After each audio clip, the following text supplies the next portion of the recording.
we are told that criticizing a foreign head of state is completely unacceptable. Well, let me say this then, Mr. President. If you do not like how democracy works in this country, then you are free to leave the Philippines. Get the out. Mr. President, kung hindi nila gusto kung paano gumagana ang demokrasya sa ating bansa, malinaw po ang sagot. Layas. This is our house. Hindi sila ang boss natin at tayo ay mga tau-tauhan lang nila. To the Chinese embassy officials, you do not have the moral authority to lecture Filipinos about freedom of speech. Because freedom of speech does not exist in your country. It is not practiced. It is not protected.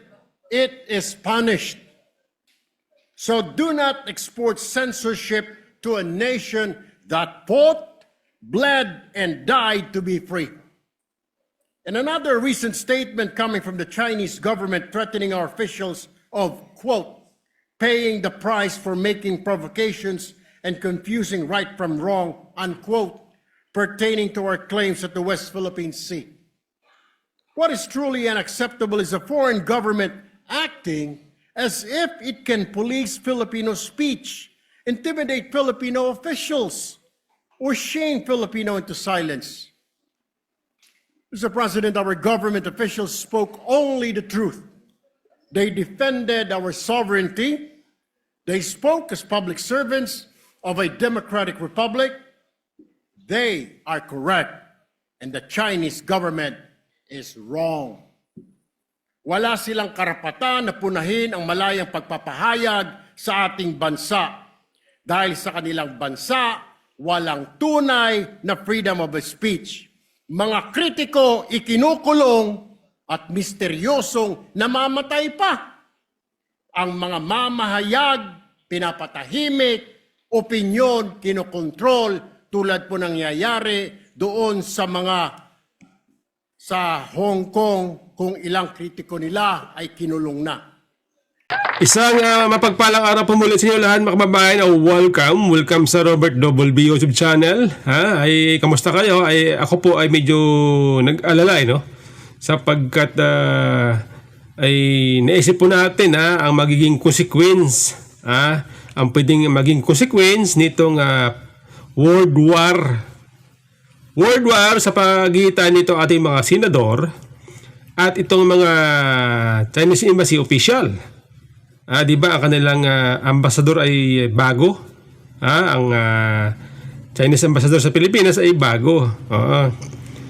Pero ano siya, medyo masabi natin na aggressive po siya magipag dialogue sa ating mga government official. Ay kamakailan ay kanina ay nandun po siya sa Davao. Siya po ay nagkaroon ng courtesy call kay Mayor Basti at dinalaw po nila itong proyekto ng China sa Davao, yung kamakailan yung Bukana Davao Bridge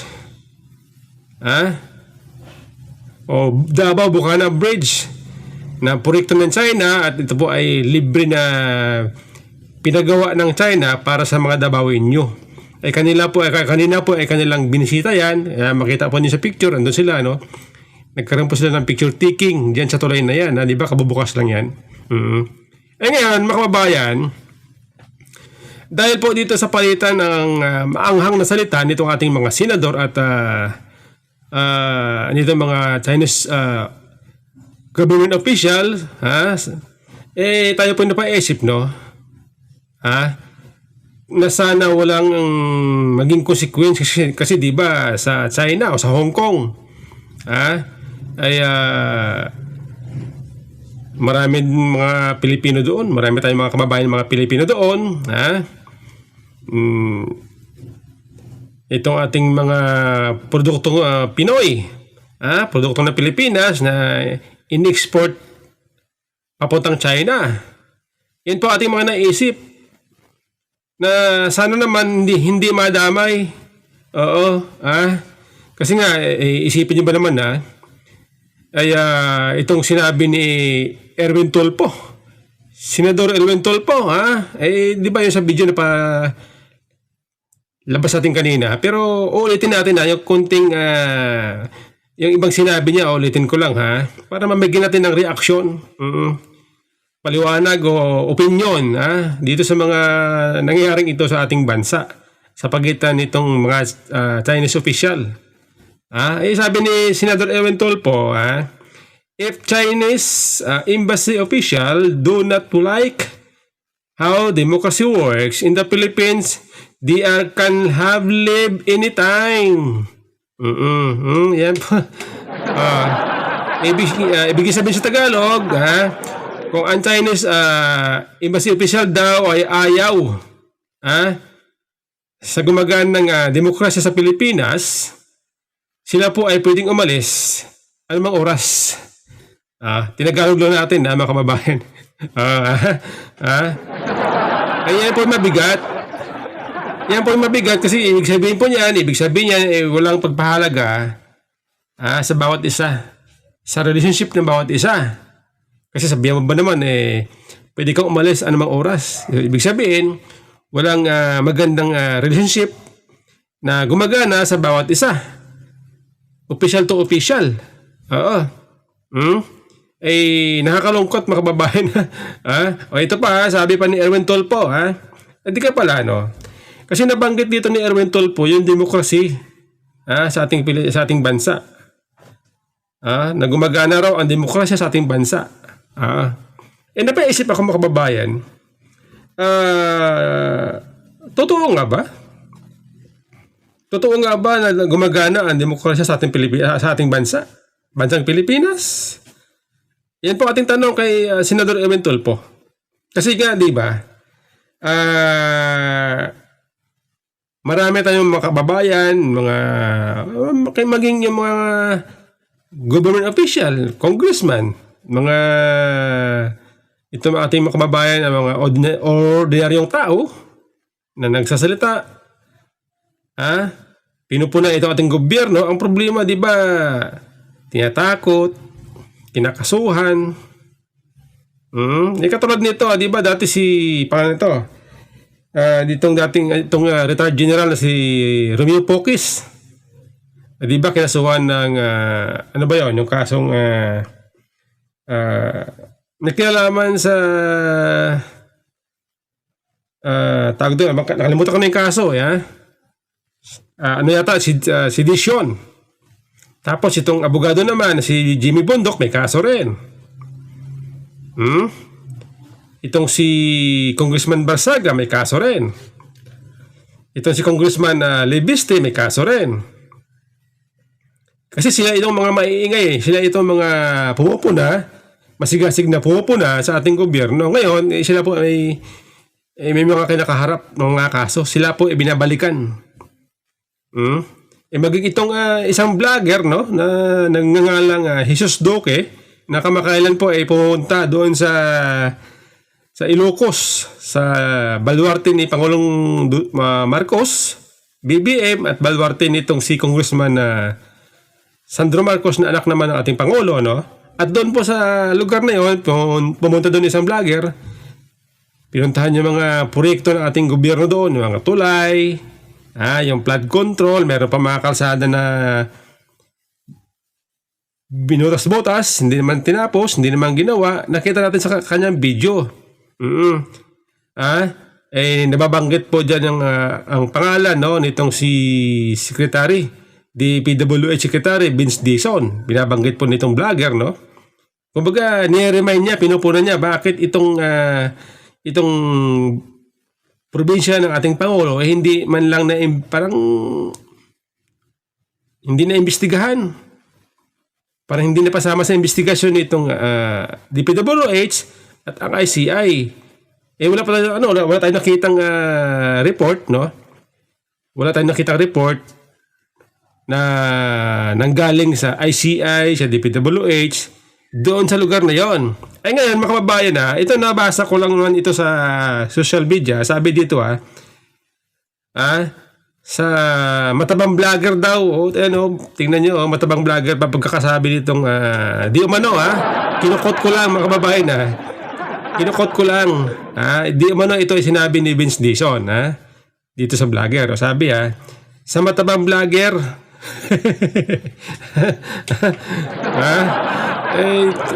basahin nyo kanya na magbasa mga kababayan sa matabang vlogger sinasabi daw na iniiwasan na itong Ilocos Norte. At sabi dito alam mo ba na pwede kitang kasuhan. Ayan basahin nyo mga kababayan. Yan lang yan lang ang dahilan. Diyan nakalagay dyan. Yan lang ang dahilan. Sabi daw kasi ng vlogger, sinabi di umano ng vlogger na iniiwasan di umano ni Vince Dizon yung probinsya ni Pangulong Marcos.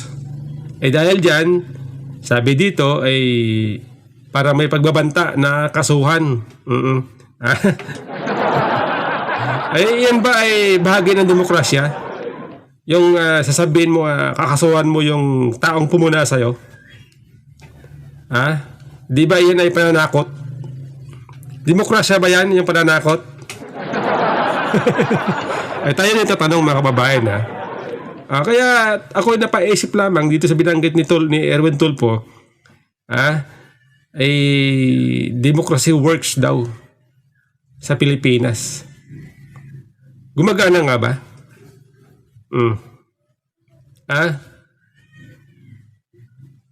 Kamakailan dun sa Kamara yung mga content creator, yung mga social media personality, di ba pinatawag doon sa Quadcom ng mga congressman. At doon sa Quadcom po ay katakot-takot na pamamahiya ang kanilang inabot. Sa harap ng television, live telecast, sa harap ng mga congressman. Katakot-takot po na alipusta ang kanilang inabot. Di ba? Ayan po ba kasama sa demokrasya? Demokrasy sa Pilipinas? Ito pa sabi ni Erwin Tulfo Ito ba naisip ko lang kasi nga medyo napataas ang kilala natin kasi nga nabanggit ni Erwin Tulfo dito, demokrasy sa Pilipinas. Okay?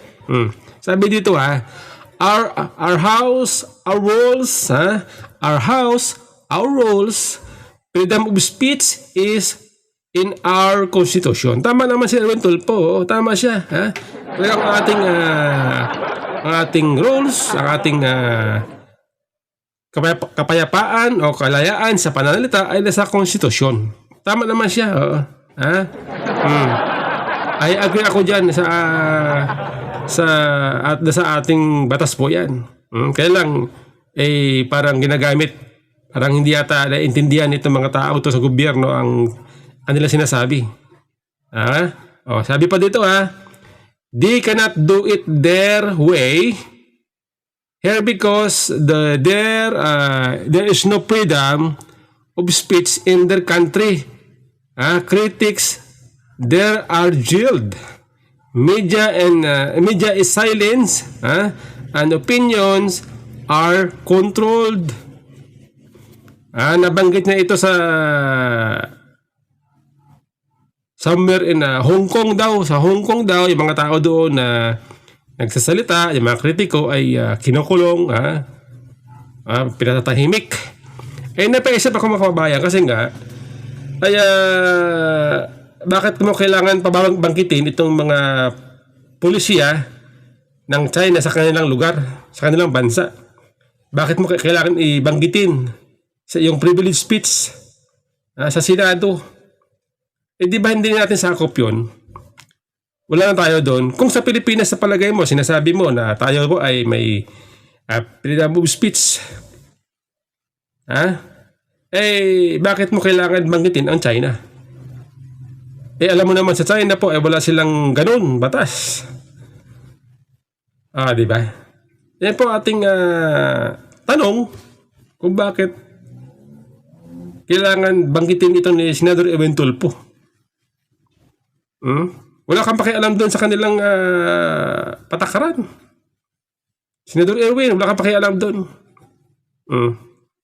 Eh ngayon, mga kababayan ako naisip ko, ito tanong ko lang din kasi naguluhan ako pinupuna kasi ni Senador Edwin Tulfo itong ginawa ng China na pagpuna sa ating mga senador, no? Okay? Tayo doon sa Pilipinas na may demokrasya. Okay? So, kung sila ay pinuna ng China, okay? Bakit sila nagalit kung mayroon pa ng demokrasya sa Pilipinas? Aking tanong, Mr. Senador Edwin Tulfo. Ako yung nagtatanong, hindi ako nagkokondina. Ako yung nagtatanong sa iyong sinasabi. Siyempre, sinusubukan nating intindihin mabuti. Mga kababayan. Kung gumagana ang demokrasya sa Pilipinas, bakit nagalit ang mga senador nung nagsalita ang Chinese official sa Chinese Embassy, na taga Chinese Embassy? Ngayon, sa aking pagkakaunawa, pakicorrect nyo ako ang Chinese Embassy at ang mga Chinese officials dito sa Pilipinas, bagamat nasa Pilipinas sila, ay sa aking palagay, sa aking pagkaunawa, pakicorrect nyo ako kung mali, sakop ba sila ng ating batas?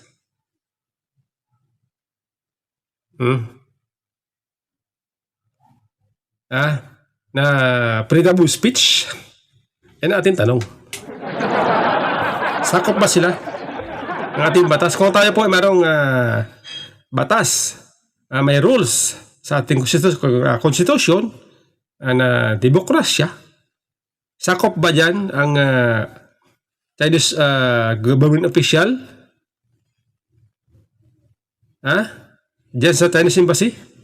Bagamat sa Pilipinas po sila, sakop ba sila? Yan ang ating tanong, mga kababayan.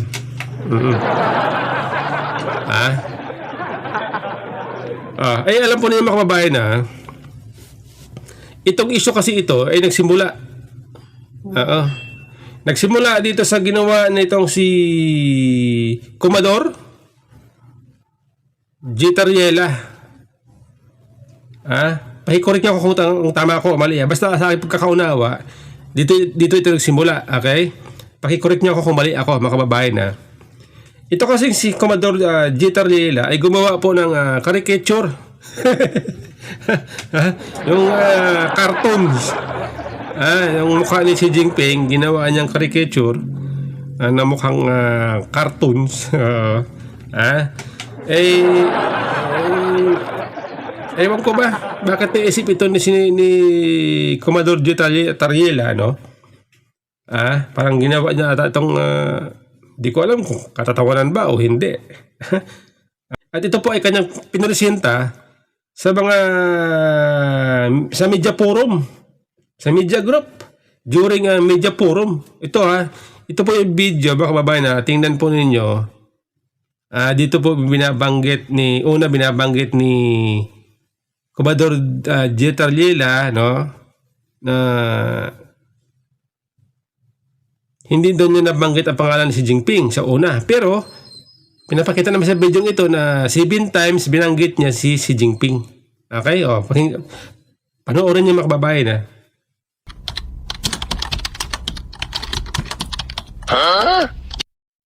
Why would I apologize? No?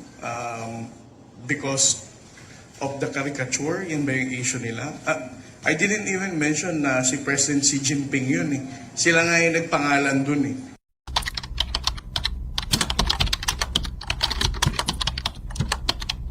My first explanation is that Xi Jinping, look at him. Xi Jinping, the second one is that for Xi Jinping, for Xi Jinping. That Xi Jinping is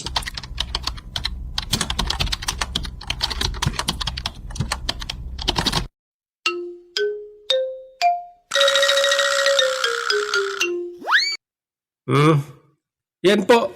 Oh, mga kababayan ha. Dyan po yan nagsimula itong bangayan nila. Siyempre, ang mga senador, no? Ang mga senador ay nagsalita. Bakit kaninyo ha? Ito, after kasi niyan, siyempre hindi yata nagustuhan ng China. Sila po ay nag-launch ng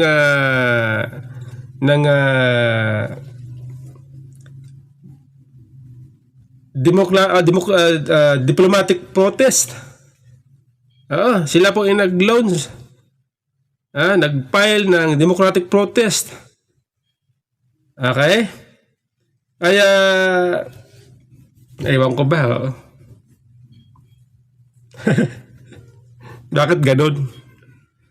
Bakit umaabot sa ganun na ngayon nagkakaroon na ng palitan ng maanghang na salita sa pagitan ng mga senador at ng Chinese government official diyan sa embassy ng China. Kaya nga tayo nag-alala, no? Sapagkat sa halip sana na mapabuti ang ating partner o samahan, pagkikipagkaibigan sa China, para nagkakaroon po ng block. Di ba kamakailan, napanood ko sa video, may mga Pilipino na nirescue daw ng Chinese Coast Guard. So doon nakita ko na iniisip ko parang ang China ay nag-o-offer ng magandang pakikitungo sa atin. Kasi nga binidyohan nila, nirescue nila. Sabi daw, hindi ko lang sure kasi yun ang nakalagay sa balita, nirescue ng Chinese Coast Guard itong mga Pilipino fishermen. Okay? Kaya doon, siyempre tayo, nabigyan natin ng magandang kahulugan. Siyempre nga naman, nirescue mo So, ibig sabihin nun, gusto mong tulungan ang isang Pilipino sa pamamagitan na ipapakita ng magandang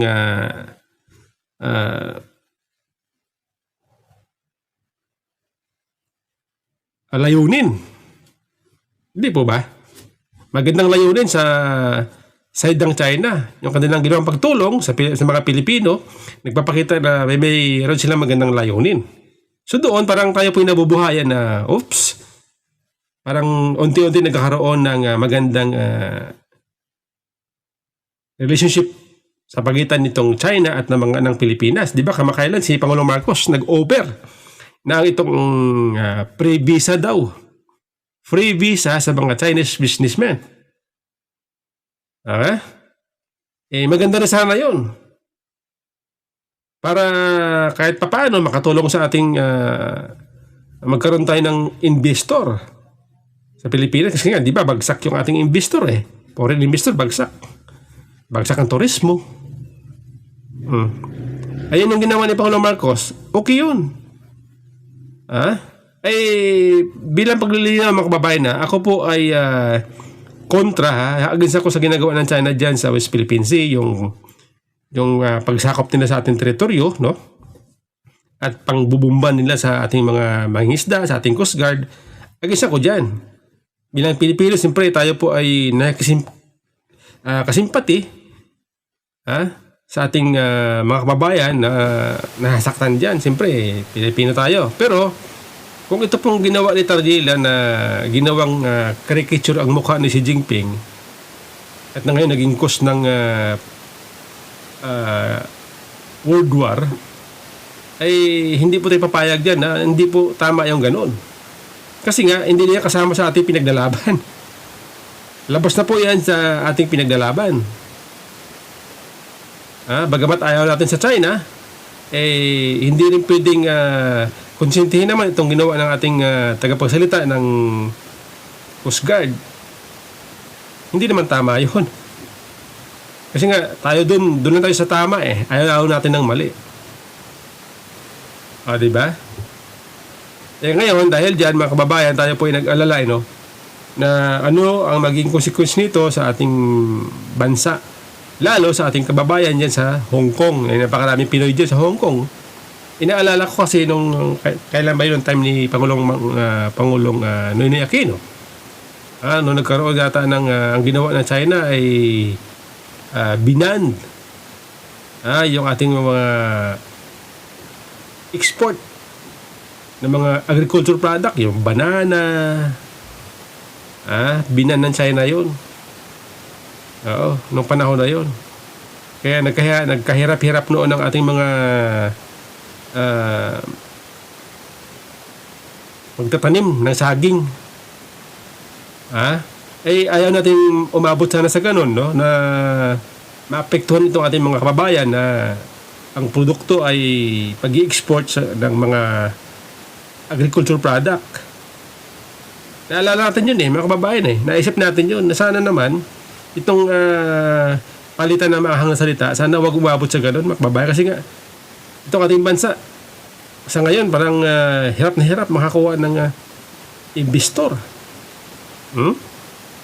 Itong ating kaibigan na US, ginipit pa tayo pagdating dun sa pagdating dun sa taripa.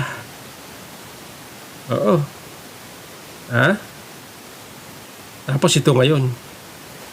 Kaya nakakalungkot, mga kababayan, na ganito.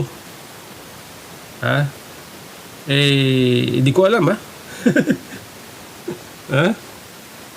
Aywan ko ba?